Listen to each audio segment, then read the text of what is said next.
Hi there, my name is Dr. Lucy McCobb and I'm a fossil curator at National Museum Cardiff.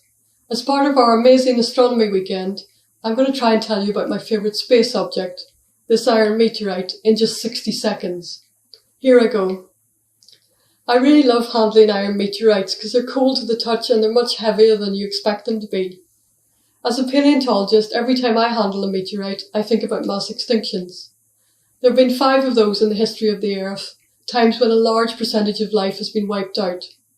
Although it wasn't the biggest extinction event, the one that killed the dinosaurs 66 million years ago is the most famous, and is probably also the most important for us. The disappearance of dinosaurs, apart from birds, allowed our mammal ancestors to occupy lots of empty niches, to diversify and evolve, eventually leading to us. There's good evidence to show that a meteorite struck the Earth 66 million years ago and is thought to have been one of the main causes of that extinction event.